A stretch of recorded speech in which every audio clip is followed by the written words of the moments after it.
A Place Called Home by Laurie Wick. Chapter 5.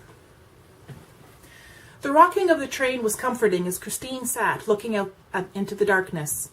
The busy day and late hour were catching up to her, and her eyelids drooped with fatigue. Before the train had covered 5 miles, she was asleep. When Christine awoke, it was daybreak, and the train was pulling into Eau Claire. She was vaguely aware that a voice had called out stops along the way, and she had dozed through them.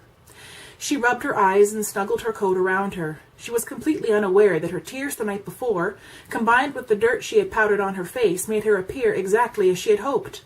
A tall, thin boy whose dirty appearance made him of no concern to anyone. Hoping that none of her hair had slipped out, Christine carefully checked her hat with a small movement, so as not to draw attention to herself. She need not have worried. The hat was pulled on so tightly that it made her head ache. She picked up her bag and moved into the aisle. The train station was crowded, and she made her way to the ticket window and was told the train to Fall Creek would be delayed. She took a seat further down the platform, being as inconspicuous as possible, and settled down to wait. By the time her train was called, hours later, she was hot and thirsty, and her bottom ached from sitting on the wooden bench. Seated again on the train, she took notice of the other passengers. There was a young woman with a baby, a very thin man with a fat wife, an elderly couple, and a businessman. All seemed to be wrapped up in their own thoughts, and Christine turned her gaze out the window. All of this countryside was new to her. She had been to Eau Claire with her grandfather on several business trips over the years, but never beyond. She let her mind drift to Fall Creek. Mr. Franklin. Carl Maxwell had said to find Mr. Franklin and no one else. Would Mr. Franklin be able to answer some of her questions? Did he know what the danger was, or if Vince Jeffers was involved? A chill ran up her spine at the thought of Vince Jeffers. So many unanswered questions. Why couldn't Carl have stayed and explained things to her? She reminded herself that her grandfather had trusted Carl Maxwell. Carl would not send her away unless he knew she would be cared for. Having reasoned this out, she closed her eyes and tried not to think any more. A rumble in her stomach reminded her that she hadn't eaten today. Well, Fall Creek was the next stop. Hopefully Mr. Franklin would feed her. Fall Creek, this is Fall Creek, folks. Next stop is Rosedale, leaving in 15 minutes. All out for Fall Creek. The conductor's voice sounded bored, as if he had said these words 1,000 times before. But the words were far from boring to Christine's ears. At the mention of Fall Creek, her heart began to pound, and she was afraid her legs were not going to support her. Her hunger and tight hat forgotten, she moved along the near-empty platform toward the ticket window.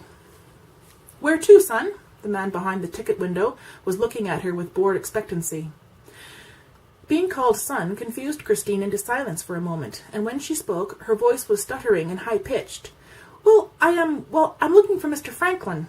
The man's eyes seemed to soften slightly. "Are you a relative or a friend of the family?" Just a friend." "Well, son, I'm real sorry, but you missed the funeral. It was this morning at 10 o'clock. "Funeral?" The man didn't seem to notice her confusion. "Yes, son, as I said, I'm sorry it was so sudden, but if you go on up to the house, I know the family will welcome you. Nice folks, the Franklins. Why, I remember when my wife was sick, they brought us—" But Christine didn't hear the words. Dead. Mr. Franklin was dead, buried just today, the day she was coming to him for help. Was it her fault he was dead? Did someone kill him and try to get to her? If that were the case, then she had to get out of Fall Creek. "All aboard!" the conductor yelled. "The train! She must get back on the train!" She moved for the door and fell into a seat just as the train began to move. She stared blankly out the window. In a few minutes the conductor came by for her ticket. She paid him for the trip to Rosedale and again retreated behind her wall of misery. She tortured herself with thoughts of a man named Mr. Franklin whom she had never knew, but might have died because of her. The finality of death weighed upon her as she thought of never seeing her grandfather again. Mrs. Hall, her home, and Vince Jeffers all crowded into her thoughts. Each time the conductor came by for her ticket, she paid him to ride to the next stop. Unaware and uncaring of how many miles she had traveled, her mind was closed to everything around her. "Reedsburg! This is Reedsburg, folks. Next stop is Baxter. All out for Reedsburg. Next town is Baxter." Reedsburg! The fog began to clear as she said the word to herself. She remembered slowly that her grandfather had business dealings several years back with a man in Reedsburg. The man had wanted her grandfather to come down, but he was reluctant to travel the 200 miles in winter. She was over 200 miles from home. She was getting off at the next stop, not caring where it was or if she knew anyone. She just had to get off this train before it took her any farther from home. Her bag was in her hand, and she was ready to go when the conductor called Baxter as the next stop. Christine was sure she had never heard of it before. She was the only one to get off in Baxter, and her eyes took in the small, near-empty platform. Her feet were on solid ground, only a few minutes when she heard the conductor call, "All aboard?" She took a few steps away from the train and turned to watch it move down the tracks. There was a finality about it that scared her a little. Turning back toward the train station, Christine noticed for the first time that evening was falling. Her eyes went to the sign posted on the side of the ticket office. Baxter, population 396.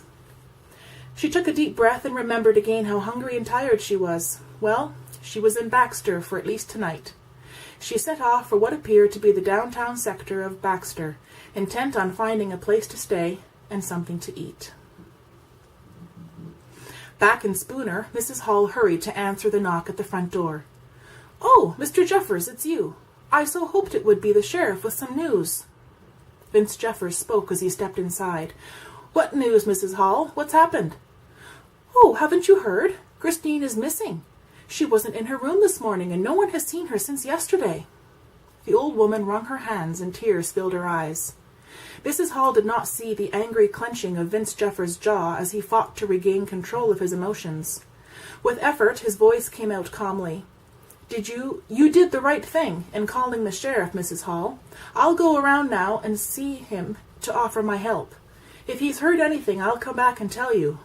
"Oh, thank you, Mr. Jeffers. I've been so worried." The polite mask falling from his face, he nodded to the woman and stepped out into the evening. Standing with his fists clenched, he trembled with anger at this change in his plans. He stood for some minutes, getting control of himself before stepping off the porch with a determined stride, a new plan already forming in his mind.